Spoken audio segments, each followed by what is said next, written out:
Hey everyone, welcome back to the channel. Before we start, don't forget to hit that like button, subscribe. As the church exerted its iron grip over the souls of the people, on a golden afternoon, the grand square buzzed with murmurs. The shadow of the cathedral loomed large, a monument to both faith and fear. The air was heavy with the scent of incense, mingling with the cries of vendors and the whispers of penitents. That day, hundreds of heretics were to burn in the square, a spectacle of divine judgment and human cruelty. Yet, amidst this somber ritual, something remarkable unfolded. A man appeared. He was no ordinary man, nor did he seem extraordinary at first glance. He was clothed simply, his face etched with serenity, his eyes deep wells of compassion. But wherever he walked, the air seemed to change, and the people turned to look. "Who is he?" the crowd murmured. Some instinctively knelt, others wept. His presence was undeniable, a force that drew all eyes. It was as if their hearts remembered him, even if their minds could not name him. The man moved among them silently, healing the sick with a touch, consoling the despairing with a word. A blind man received his sight. A child, thought lifeless, was restored to her weeping mother. The crowd surged, the fervor rising. Whispers grew louder. "It is him. It must be him." By now, the procession of priests and inquisitors had paused, their rigid march interrupted by the commotion. At the center of this growing storm of faith stood the Grand Inquisitor himself, a man of towering presence, clad in crimson robes. His face was carved with lines of authority and age, his piercing gaze sweeping the crowd. From his elevated position, he saw the man. A flicker of recognition crossed his face, but his expression darkened. "Arrest him," he commanded, his voice a low growl that brooked no dissent. The stranger offered no resistance as the guards approached. The crowd gasped, then stilled. Some cried out in protest, others fell silent, their faith shaken. The man who had brought miracles, who radiated love and hope, was now led away in chains. Night fell over Seville. The grand square was empty save for the cinders of the day's grim executions. The man was taken to the dungeons, a labyrinth beneath the cathedral where no light could reach. Here, among the damp walls and the echoes of despair, the Grand Inquisitor came to him. The cell door creaked open. The Inquisitor stepped in, his crimson robes a stark contrast to the gloom. He carried no torch. His presence alone filled the chamber with an oppressive weight. For a long moment, he stood there, gazing at the prisoner. The stranger sat quietly on the stone bench, his face illuminated faintly by the moonlight that seeped through a narrow window. He met the Inquisitor's gaze with calm, unshaken eyes. "So it is you," the Inquisitor began, his voice a mix of awe and bitterness. "The one who promised to return, you have come at last. But why now? Why, when we have worked so hard to complete the work you began?" The man said nothing, but his silence was more eloquent than any words. "You see, I know who you are," the Inquisitor continued, "and I do not fear you, for I understand what you have done and what you seek to undo." He stepped closer, his shadow falling over the prisoner. "You left humanity to its own devices, to wander in confusion and despair. We, the Church, took up your burden. We gave them order, we gave them meaning. And now you return? To what end?" The Inquisitor's voice rose, his composure cracking. "Did you think we would welcome you, that we would relinquish our power so easily? No, you are a threat to all we have built. And yet—" He paused, his gaze softening. "I must know why." The stranger remained silent, his eyes steady, his expression unchanging. The Inquisitor's breath quickened as he leaned closer, his voice dropping to a whisper. "Tomorrow I will condemn you. The people will see you burn, and they will not mourn. For we have taught them to fear freedom, to embrace obedience. They will see you not as their savior, but as their destroyer. And we will prevail."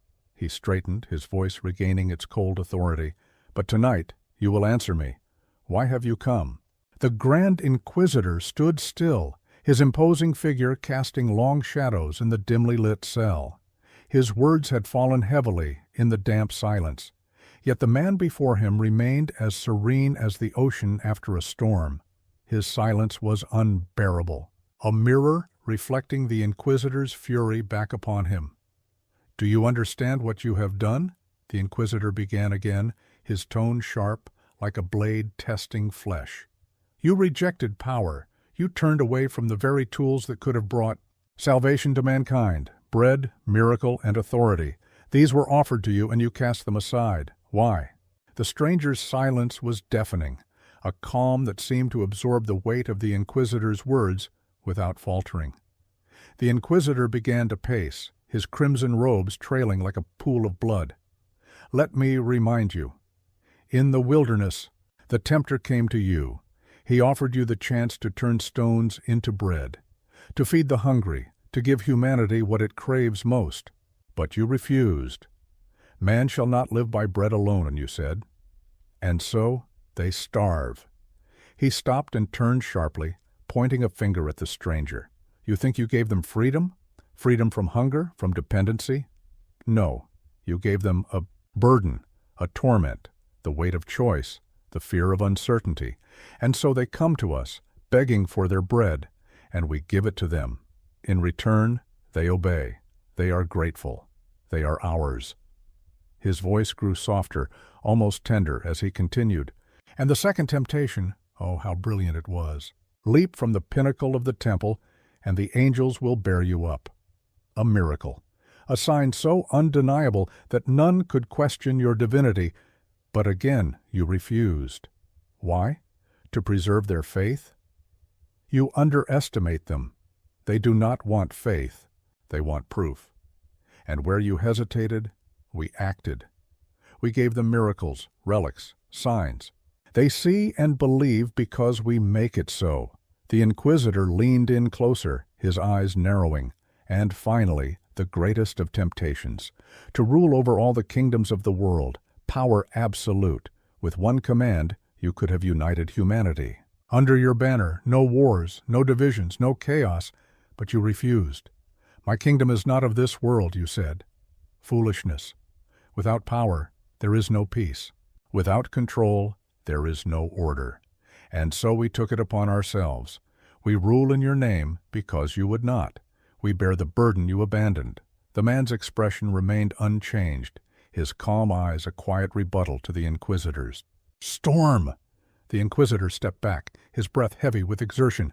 "Do you see now? We have done what you could not. We have succeeded where you failed. Humanity is weak, pitiful, desperate. They do not want the freedom you offered. They want security, certainty, and bread, and we give it to them. So tell me," he said, his voice rising again, "what right do you have to return now? To disrupt the fragile order we have built?" The cell fell into silence once more. The Inquisitor's words hung in the air like smoke, suffocating and bitter. Yet the man did not move, did not speak. His silence was not defiance, but understanding, a depth that the Inquisitor could neither fathom nor tolerate. The Grand Inquisitor's fists clenched. He had expected resistance, perhaps even an argument. But this calm acceptance unnerved him more than any protest. "Do you mock me?" he demanded. "Do you think this is a game? Do you know what I will do to you tomorrow?" Still, the man remained silent. The Inquisitor turned away, his steps heavy, as if the weight of his own words dragged him down. He paused, at the door, his voice a low murmur. "Tomorrow you will be judged, not by me, but by the people. And they will choose obedience over freedom, certainty over chaos. For that is their nature, and you, their savior, will burn as a heretic." He stepped out, the iron door groaning shut behind him. The cell was once again enveloped in darkness, save for the faint glimmer of moonlight. The man sat motionless, his serenity untouched by the storm that had passed. Outside, the city slept uneasily, the air thick with a foreboding tension. The Grand Inquisitor retreated to his chambers, his mind racing, his soul torn between his convictions and the quiet challenge of the man's unwavering gaze. Tomorrow would come, as it always did. But tonight, the shadow of doubt lingered in the Inquisitor's heart, a seed planted in the fertile soil of his own certainty. The Grand Inquisitor did not sleep that night. His chambers, lavish yet cold, were a world apart from the damp dungeon where the prisoner waited. Yet, as he sat in his high-backed chair, the stranger's silent gaze haunted him. Those eyes, so calm, so piercing, seemed to reach into the depths of his soul, illuminating corners he had long buried in shadow. The candlelight flickered as the Inquisitor rose and paced the room, his robes whispering against the stone floor. "Why does he not answer me?" he muttered under his breath. "Is it pride? Or is it something else, something I cannot comprehend?" He tried to dismiss these thoughts, to focus on the tasks ahead. Tomorrow would be a day of spectacle. The prisoner's execution would serve as a reminder of the Church's authority, a demonstration that even the holiest cannot challenge its dominion. Yet a part of him trembled at the thought of facing those eyes again. Meanwhile, in the cell, the prisoner sat in perfect stillness. The moonlight traced a pale path across his face, highlighting the serene expression that had not wavered since his arrest. The guards whispered among themselves, unable to reconcile this calm figure with the man whose miracles had stirred the city. "Do you think he's really him?" one guard asked, his voice barely audible. "Blasphemy," another hissed, though his eyes betrayed doubt. "He's a heretic. The Grand Inquisitor will see to that." Yet even they could not tear their gaze away from the prisoner, as though drawn by an invisible force. The air in the cell seemed different, lighter, despite the oppressive darkness. When dawn finally broke, the bells of the cathedral tolled, their mournful peals echoing through the city. The people gathered in the square once more, eager for the spectacle. Whispers of the stranger's miracles had spread, mingling with rumors of his arrest. Some were curious, others anxious, but all were drawn by the magnetic pull of the day's event. The Grand Inquisitor descended into the dungeons one final time before the trial. He found the prisoner exactly as he had left him, sitting quietly on the stone bench, his hands resting in his lap. The Inquisitor closed the door behind him, the sound reverberating in the confined space. For a moment he simply stared, as if trying to decipher the enigma before him. "I will ask you one last time," he said, his voice low but firm. "Why have you come? What is it you seek to accomplish here?" The prisoner met his gaze, his eyes filled with an unfathomable depth. Slowly, almost imperceptibly, a faint smile touched his lips. It was not a smile of defiance or mockery, but one of understanding, as though he saw through the Inquisitor's words to the very heart of his being. The Inquisitor's breath caught. For a fleeting moment, he felt as though the walls of the cell had disappeared, that he stood naked before a truth too vast to comprehend. He shook his head, breaking the spell. "Enough," he said, though his voice lacked its usual conviction. "Your silence will not save you, nor will it undo what we have built." He turned sharply, his crimson robes flaring as he moved toward the door. Yet just as he reached it, he paused, his hand resting on the cold iron handle. "You think your love will save them," he said without turning around. "But they do not want love. They want guidance. They want someone to bear the weight of their freedom, to make their choices for them. That is what we give them. That is why we will prevail." With that he left, the door slamming shut behind him. The prisoner remained seated, his serene expression unbroken. Outside, the city roared with anticipation as the trial began, the crowd eager to witness the Church's power in action. Yet, within the dungeon, the air was still, heavy with a silence that seemed to speak louder than any words. As the Inquisitor ascended to his seat of judgment, a strange unease gnawed at him. He could not shake the image of the prisoner's smile, nor the quiet confidence that radiated from him. It was as though the man carried a truth so profound that no chains, no fires, No decrees could ever extinguish it. The cathedral square was alive with a chaotic energy. People packed every inch of space, their faces alight with a mix of curiosity, dread, and fervor. The grand dais loomed above them, a stage of power and judgment. At its center stood the Grand Inquisitor, his crimson robes gleaming like spilled blood against the morning sun. The prisoner was led forth in chains, escorted by guards who avoided meeting his eyes. His simple garments were sullied with dust, yet he walked with an elegance that defied the indignity of his situation. A hush fell over the crowd as he ascended the steps to the dais. The Inquisitor watched him closely, his gaze piercing but unreadable. When the prisoner reached the center of the stage, the Inquisitor raised a hand, commanding silence. The murmurs ceased instantly. "People of Seville," the Inquisitor began, his voice resonating with authority. "Today, you stand witness to a trial not of man, but of an idea. This man, who claims no name, has disrupted the order of our sacred city. He has performed miracles without sanction, sown confusion among you, and defied the authority of the Church." A ripple of unease moved through the crowd. Some looked at the prisoner with pity, others with fear, but all were captivated by his presence. The Inquisitor continued, his voice growing louder. "He preaches freedom, freedom from the laws that bind us, from the authority that protects us. But freedom is chaos, freedom is suffering. Do you not see how he tempts you, as the serpent once tempted Eve? He offers you the illusion of choice, knowing it will lead to ruin." The crowd murmured again, but this time the tone was conflicted. The man standing before them did not look like a heretic or a rebel. His demeanor radiated peace, as if he carried no hatred for those who judged him. The Inquisitor turned to the prisoner, addressing him directly for the first time. "Do you deny these charges? Do you deny that your actions have endangered the unity and salvation of mankind?" The prisoner said nothing. His silence was not stubborn, but serene, as if he saw no need to defend himself. The Inquisitor's voice rose, his frustration barely concealed. "Speak. Tell these people why you have come. Tell them why you would undo the order we have built, or do you think your silence absolves you?" Still, the prisoner did not respond.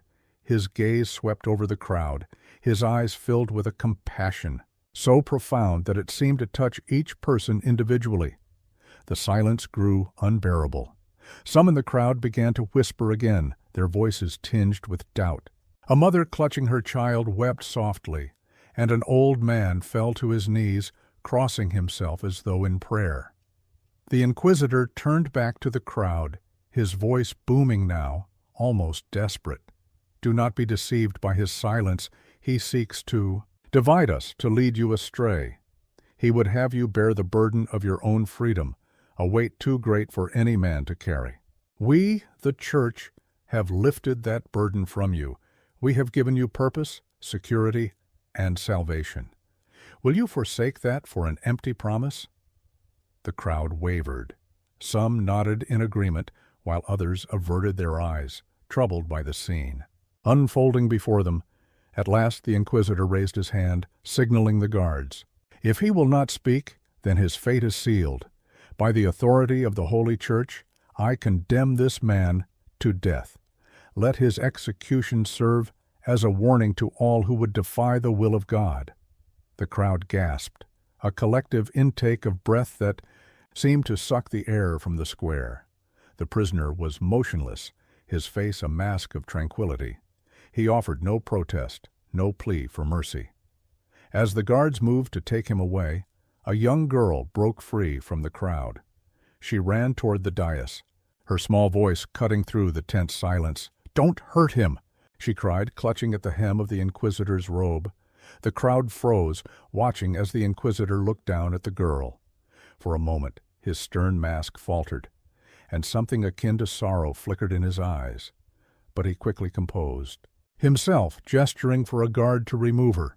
The girl was gently led back to the crowd, her cries fading into the distance. The Inquisitor straightened, his voice firm as he delivered the final words. "Take him to the pyre." The crowd erupted into chaos, some shouting in support, others crying out in anguish. The prisoner was led away, his calm demeanor unbroken, as if he bore not chains but wings. The inquisitor remained on the dais, his face a stoic mask. Yet within him a storm raged. The prisoner's silence, his unshakable serenity, gnawed at the inquisitor's certainty. Even as the crowd dispersed, the stranger's gaze lingered in his mind, like an echo that refused to fade. The city square was transformed into a theater of finality. In the center stood the towering wooden pyre, its timber dry and ready to ignite. The crowd swelled once more, spilling into every available space, their faces a tapestry of emotions, some eager, some horrified, and others lost in silent prayer. The prisoner was led to the pyre, his hands bound but his steps steady. The guards avoided his gaze, their movements brusque, but betraying an underlying unease. To them, this was no ordinary heretic, and the weight of what they were about to do hung heavily in the air.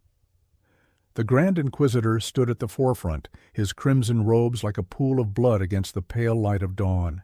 His face was a mask of authority, but his eyes held a flicker of something deeper, something he would not name. "People of Seville," he began, his voice cutting through the murmurs of the crowd, "this day marks a triumph of order over chaos, of unity over division. This man, who claims to bring freedom, seeks only to destroy the harmony we have built. His silence is his confession. His death will be his penance." He turned to the prisoner, his expression hardening. "Do you have any final words?" The prisoner remained silent, his eyes meeting the inquisitor's with a calm that defied the gravity of the moment. For a fleeting instant, the inquisitor felt as though he were the one on trial, his soul laid bare under the weight of that gaze. But he quickly shook off the sensation, gesturing for the guards to proceed. The prisoner was tied to the stake, his body dwarfed by the towering structure.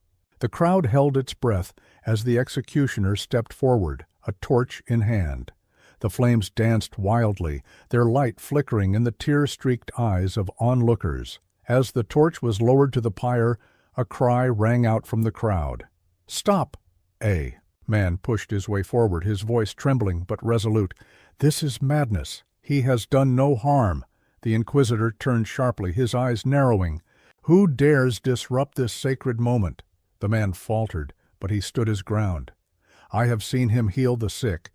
I have seen the light in his eyes. He is not a heretic. He is—" His voice broke, and he fell to his knees, his words lost in a sob. The inquisitor's lips curled into a faint sneer. "This is the power of the tempter," he said, addressing the crowd. "He sows doubt even in the hearts of the faithful. Do not be deceived." The crowd wavered, torn between the inquisitor's authority and the quiet, inexplicable magnetism of the prisoner. Whispers rippled through the assembly, growing louder with each passing moment. But the inquisitor would not be swayed. He stepped forward, his voice rising above the murmurs. "Light the fire." The executioner hesitated, glancing at the prisoner, whose serene expression seemed to strip the moment of its violence. Finally, with a deep breath, he lowered the torch. The flames leapt to life, devouring the dry wood with a hunger that mirrored the crowd's conflicted emotions. Smoke billowed into the air, curling like dark tendrils toward the heavens. Yet, as the fire rose, something extraordinary happened. The prisoner did not cry out. His face remained tranquil, his eyes fixed on the inquisitor with a look of boundless compassion. The inquisitor felt his composure crack. He clenched his fists, his heart pounding against his ribs. Why would this man not resist? Why would he not scream, not curse, not beg? The crowd began to murmur again, their voices tinged with awe. "He is not burning," someone whispered. It was. True. Though the flames roared and the smoke thickened, the prisoner stood untouched, his figure bathed in a light that seemed to emanate from within. The fire danced around him, as if afraid to touch his flesh. The inquisitor staggered back, his mind reeling. This was impossible. A trick, it had to be. Yet no explanation came to him, and the weight of the moment bore down on his soul. The crowd fell to their knees, their voices rising in prayer, in awe, in terror. The Inquisitor's voice, so commanding before, now faltered. This is a test," he stammered, though his words lacked conviction. "Do not be deceived by what you see." But the people no longer listened. Their faith in the Inquisitor had been shaken, replaced by a reverence for the man in the flames, a man who radiated love even as the fire consumed the pyre around him. The Inquisitor turned and fled the square, his robes trailing behind him, like a shadow. He could not face the sight, could not bear the weight of his own doubts. As he disappeared into the labyrinthine streets of the city, the prisoner remained, his light unbroken, his silence unyielding. The fire raged on, but it could not touch him, and the people, once divided, now knelt together, their hearts stirred by a truth they could not yet comprehend. The Grand Inquisitor's footsteps echoed through the narrow stone corridors of the cathedral as he retreated to his chambers. His hands trembled as he fumbled with the heavy door, pushing it shut behind him. The spectacle in the square played over and over in his mind, those flames, roaring and wild yet unable to touch the prisoner, and those eyes. He sank into his chair, his composure unraveling. He had seen many things in his long life, wars, rebellions, miracles, both real and fabricated, but this was different. It wasn't the prisoner's defiance that haunted him. It was his serenity, his unshakable calm, as though the chaos around him were nothing but a passing wind.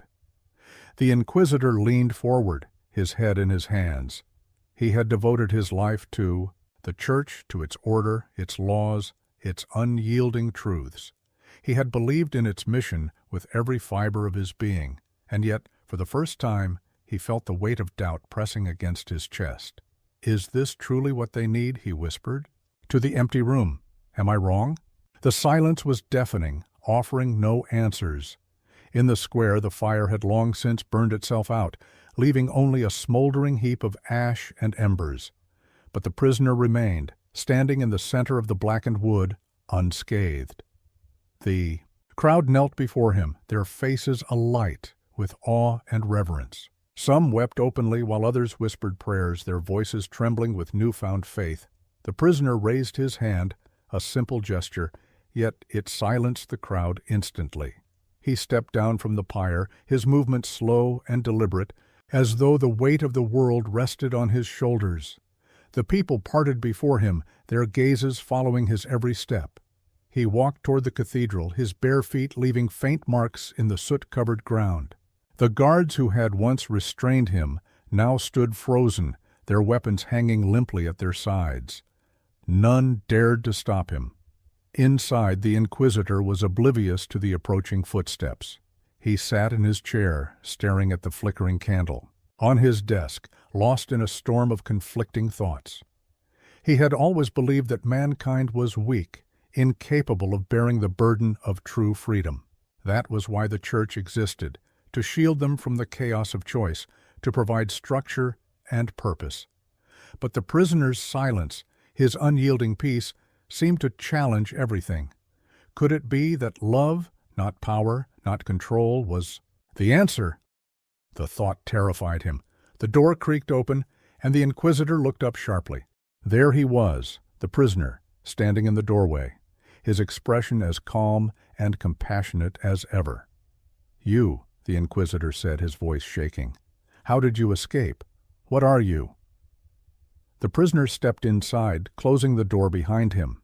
He said nothing, but his presence filled the room, suffusing it with a quiet intensity that made the Inquisitor's chest tighten. "Answer me," the Inquisitor demanded, rising to his feet. "Why do you remain silent? Do you not understand the gravity of what you've done? You've undone years, centuries of order with your defiance." The prisoner took another step forward, his eyes meeting the Inquisitor's. For a moment the older man felt as though the walls around him had disappeared, that he was standing on the edge of an infinite abyss. "I built this for them," the Inquisitor said, his voice breaking. The rules, the structure, the certainty, they need it. Without it, they are lost. You offer them freedom, but freedom is suffering. It is chaos. They cannot bear it. The prisoner's gaze softened, and he reached out, placing a hand on the inquisitor's shoulder. The touch was light, yet it seemed to carry the weight of eternity. The inquisitor froze, his breath catching in his throat. In that moment, he felt something he hadn't felt in decades, a profound and all-encompassing love. It was not the love of power or control, but a love so pure, so unconditional, that it stripped away the layers of pride and fear he had built around his heart. Tears welled in the inquisitor's eyes, unbidden and unstoppable. He sank back into his chair, his body trembling. "Why?" he whispered. "Why do you still love me? After everything I've done, everything I've said, how can you?" The prisoner knelt before him, his gaze never wavering. His silence was not an absence of words, but a presence so profound that it needed none. For a long time, neither spoke. The inquisitor wept quietly, the walls of his certainty crumbling around him. In that silence, he saw himself not as the powerful arbiter of God's will, but as a man, flawed, frightened, and desperately yearning for the very love he had tried to suppress. When he finally looked up, the prisoner was gone. The room was empty, save for the flickering candle and the faint scent of ash. The inquisitor sat alone, his heart heavy yet strangely light, as though a weight he hadn't realized he was carrying had been lifted. Outside, the city was changing. The people, once bound by fear, now moved with a quiet reverence, their hearts stirred by the impossible sight they had witnessed. The church's power, once absolute, now stood on shaky ground, its authority questioned by the silent love of a man who had spoken no words, yet said everything. The prisoner's disappearance was as mysterious as his presence had been. Though he had vanished from the cathedral, his impact lingered in every corner of Seville. His serene defiance, his refusal to speak or retaliate, and the miraculous fire that left him untouched had become the heartbeat of the city's whispers. In the days that followed, the mood in Seville shifted. Markets bustled with quiet conversations, neighbors gathered in hushed circles, and the once dominant voice of the church faltered under the weight of doubt. People no longer feared openly questioning what they had once accepted without thought. Many returned to the charred remains of the pyre, now a sacred site. They knelt there, not in worship, but in contemplation. Some prayed for understanding, while others simply stood in silence, trying to grasp the enormity of what they had witnessed. Inside the cathedral, the Grand Inquisitor had become a shadow of his former self. Days had passed since the prisoner's departure, yet the memory of that touch, the infinite love it conveyed, haunted him. He wandered the halls aimlessly, his once imposing figure now hunched and weary. The silence of his chambers became unbearable. The Inquisitor, who had once thrived in command, now found himself lost in the absence of certainty. He sat at his desk, staring at an untouched piece of parchment, the quill in his hand, trembling. What could he write? What could he possibly say to explain what had happened?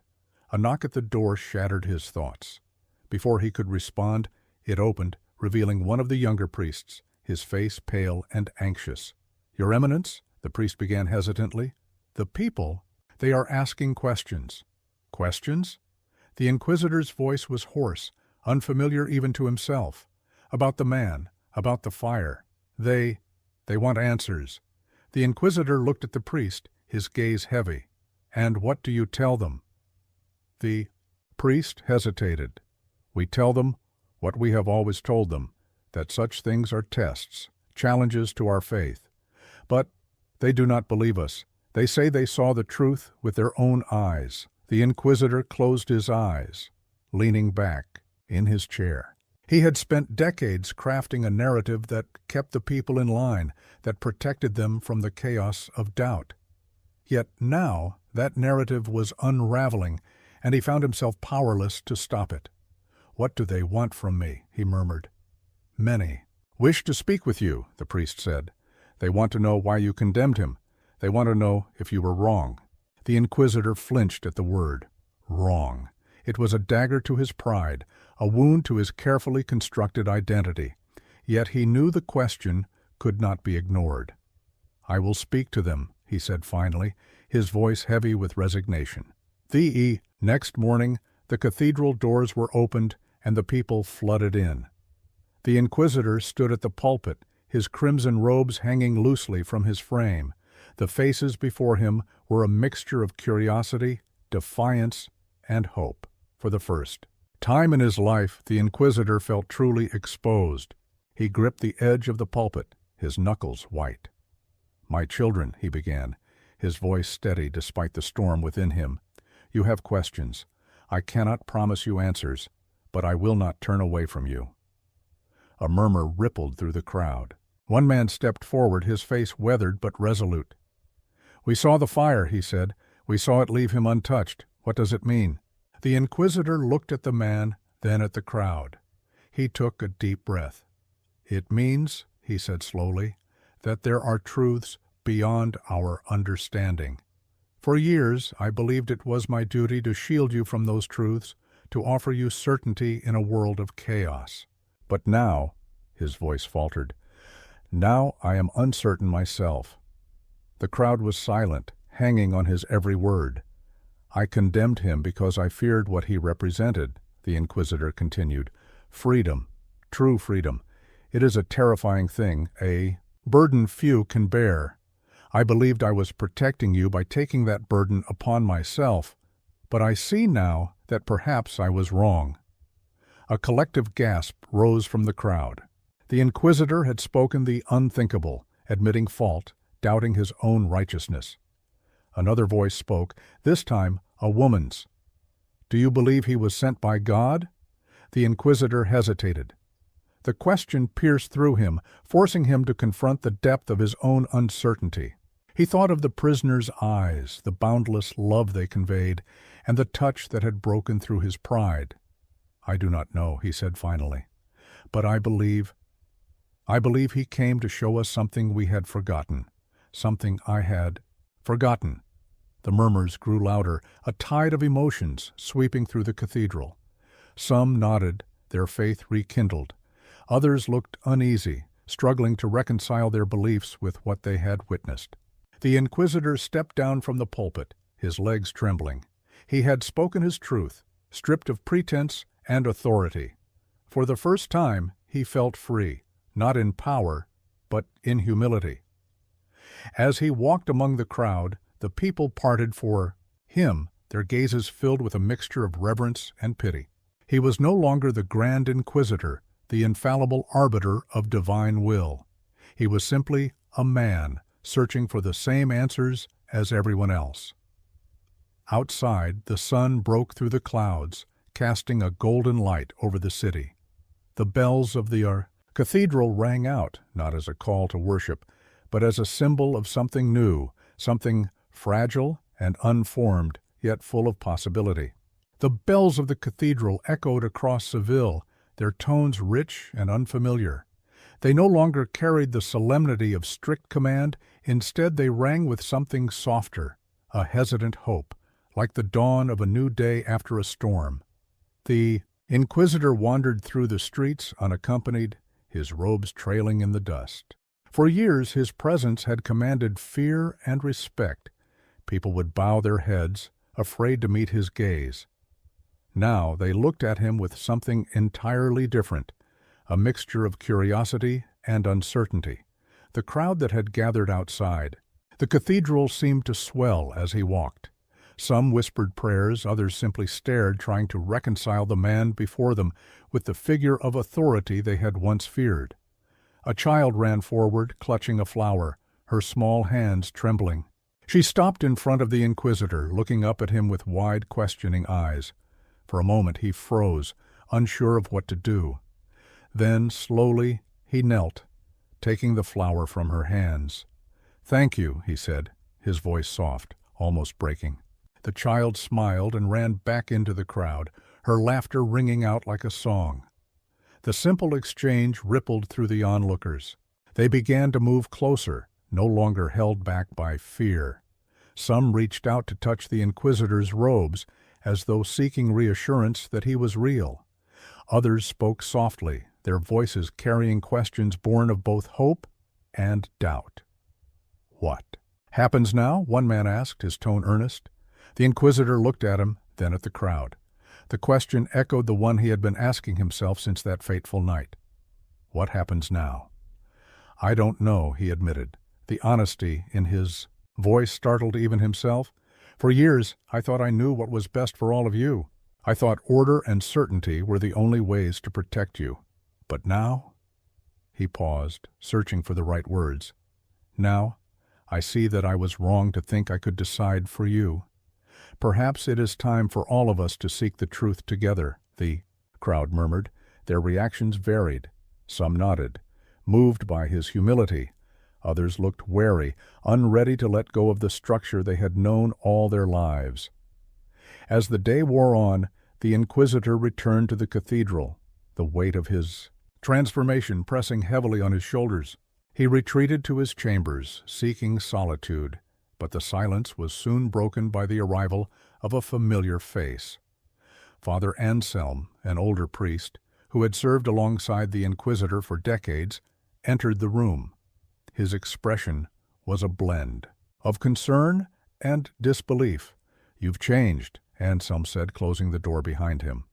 "I have," the Inquisitor replied, not looking up. "Why, because of him?" Anselm's voice was sharp, almost accusing. The Inquisitor finally met his gaze. "Yes," he said simply.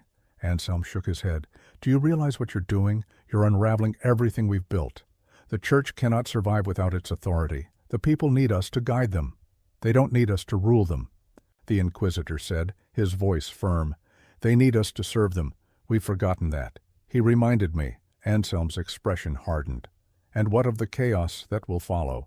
Do you think they will thank you when they are left to fend for themselves, with no one to tell them right from wrong?" The Inquisitor sighed. "Perhaps there will be chaos. But isn't that the nature of freedom? To struggle, to falter, to find one's way? For too long we have denied them that struggle, and in doing so, we have denied them the chance to truly grow." Anselm stared at him for a long moment, then turned and left without another word. The Inquisitor watched him go, feeling a pang of sadness. He knew he would lose allies, perhaps even friends, as he walked this new path. The days that followed were filled with uncertainty. Some priests left the cathedral, unwilling to accept the changes unfolding within its walls. Others stayed, drawn by the Inquisitor's newfound humility and the hope that it inspired. Meanwhile, the city buzzed with speculation. Rumors of the prisoner's miraculous escape spread far beyond Seville, reaching neighboring towns and cities. Pilgrims began arriving, drawn by the stories of a man who had defied the flames and the Grand Inquisitor himself. The Inquisitor, once a figure of authority and fear, now found himself an object of both admiration and skepticism. He no longer held court in the grand halls of the cathedral. Instead, he spent his days among the people, listening to their stories, their fears, and their hopes. One evening, as he walked through the city, he passed a group of children playing in the square. They had built a small pyre out of sticks and leaves, reenacting the miraculous scene that had changed everything. He stopped to watch, a bittersweet smile tugging at his lips. One of the children noticed him and called out, "Will you tell us the story?" The Inquisitor hesitated. For years he had told stories to instill fear and obedience. Now he realized it was time to tell stories of a different kind, stories of hope, love, and the courage to seek the truth. He sat down on the edge of the square, the children gathering around him. As the sun dipped below the horizon, he began to speak, his voice carrying not the weight of authority, but the quiet strength of someone who had finally embraced his own humanity. The days in Seville became a delicate dance of transformation. The Inquisitor, now no longer a figure of unquestionable authority, found himself embraced by some, rejected by others. His journey had been one of profound change, an evolution, from a man whose life had been shaped by power and fear to one who questioned, doubted, and sought understanding. The cathedral, once the unshakable pillar of faith, now stood as a symbol of something more complex. The priests who had remained, those who had not yet abandoned the old ways, worked side by side with the Inquisitor, albeit with much skepticism. They were unsure of his path but could not deny the change that had swept over him. The people of Seville, too, felt the shift. The once stifling sense of fear and obligation that had permeated the streets now mingled with an air of curiosity, of questioning. Some still held firm to the old dogmas, unwilling to let go of the structure they had relied on for so long. But others, many others, found themselves drawn to the message of freedom and love that the Inquisitor, now more of a fellow traveler than a ruler, shared with them. One evening, as the sun dipped low over the city, a gathering took place in the square outside the cathedral. The Inquisitor stood at its edge, his figure silhouetted against the setting sun. Before him, a small crowd had assembled, men and women, young and old, from all walks of life. They had come to hear his voice, to seek answers, to find a glimmer of truth in a world that had seemed so certain and yet had been so broken. He looked out over the sea of faces, some eager, others wary. He saw in their eyes the same uncertainty he had carried for so long, yet in their gazes he also saw something else, a spark, a hope. The kind of hope that comes when people realize that perhaps they are not as powerless as they once believed. "My children," the Inquisitor began, his voice quiet but steady, "for years I stood before you as a judge, an interpreter of divine will. I told you what to believe, how to act, what was right and what was wrong. I believed that in doing so I was serving God, but now I see that I was wrong." A murmur passed through the crowd. Some nodded in agreement, while others frowned, unsure of what to make of his words. "I believed that you needed me," he continued, his voice gaining strength, "that you needed someone to tell you what to do, how to think. But what I failed to understand, what I failed to see, was that you have the capacity for freedom, true freedom." The crowd grew quiet. The Inquisitor's words hung in the air like a challenge, a call to something greater. "True freedom," he repeated. "The freedom to choose, to question, to love.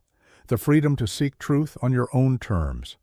I once believed that freedom was dangerous, that without the certainty of rules and commands, we would fall into chaos.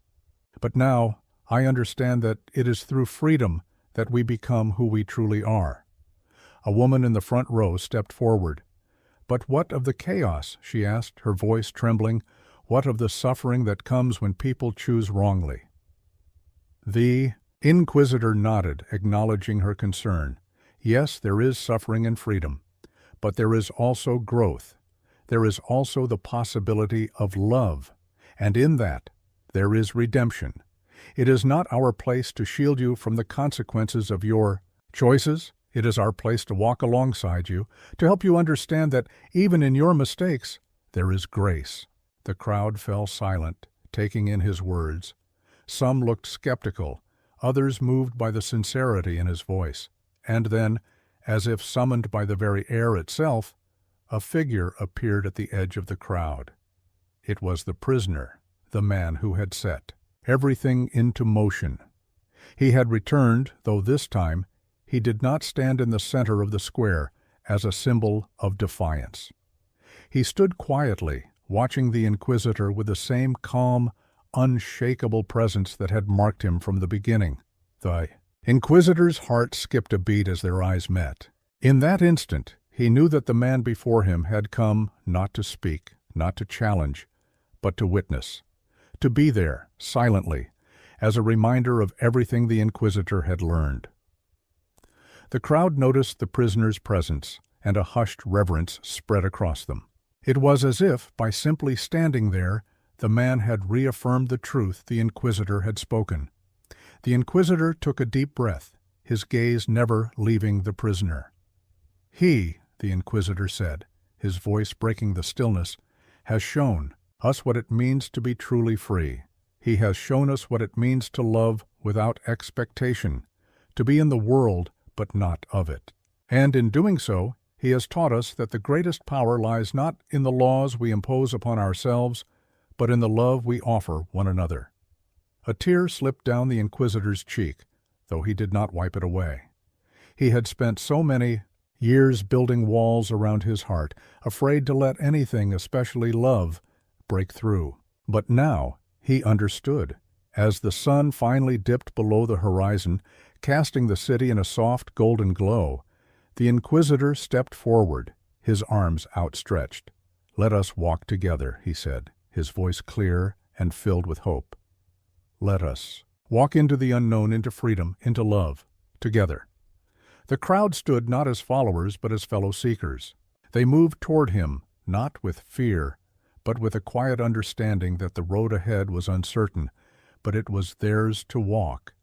And as the Inquisitor looked out over the sea of faces, his eyes meeting those of the prisoner once more, he knew that the church, the city, and the world had changed forever. The days that followed the gathering in Seville were unlike any the city had ever known. It was as if a veil had been lifted from the hearts and minds of the people. They no longer lived in fear of divine judgment, but in the light of an unspoken freedom that felt as if it had been waiting for them all along. The Inquisitor, once the most feared man in Seville, now stood among them, not as their master, but as a fellow traveler, one who had cast aside the illusion of control and embraced the unknown. The cathedral, which had once been a symbol of unyielding authority, was no longer a place of strict doctrine.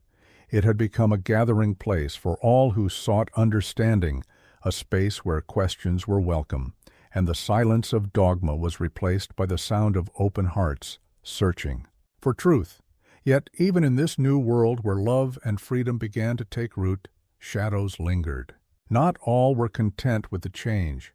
Some, especially those who had held positions of power in the old order, saw the Inquisitor's transformation as a threat, one that threatened the very foundation upon which their lives had been built. One afternoon, as the Inquisitor walked through the city, he felt the weight of eyes upon him. The streets were quieter than usual, and the air was thick with anticipation. He had seen this look before, the quiet before the storm, the feeling that something was about to break. And he knew, deep within his heart, that the time had come to face the final reckoning. He made his way to the cathedral, where a small group of the old priests awaited him. They stood in a circle, their faces stern, their eyes filled with a mixture of fear and resolve. The Inquisitor had anticipated this meeting, but he had hoped it would never come. "Your Eminence," one of them began, his voice low and steady, "you have betrayed everything we have worked for. You have abandoned the sacred duty of the Church. You have allowed doubt and uncertainty to creep into the hearts of the people, and, for that, you must be held accountable." The Inquisitor did not flinch. He had expected these words. He had known they would come. For years he had lived with the knowledge that power, once relinquished, could never be regained. And yet, there was no fear in him now, only a quiet acceptance, as if he had finally come to terms with the truth that had been waiting for him all along. "I have not betrayed you," he replied softly, his voice carrying the weight of all the decisions he had made. "I have not betrayed the people. I have betrayed only the lie that we were meant to rule over them. The truth is not in our power, but in their freedom." The priests exchanged glances, their faces drawn with anger and disbelief. "You are a fool," another priest spat. "You think they will follow you into chaos, into despair?" "No," the Inquisitor said, his eyes meeting each of theirs. "I do not think they will follow me. I think they will follow the truth, and that is all any of us can ask for." The words hung in the air, heavy and final.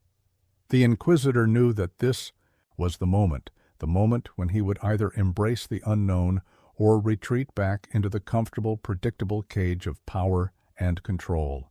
He chose the unknown. "I will not be a prisoner of the past," he said, his voice steady.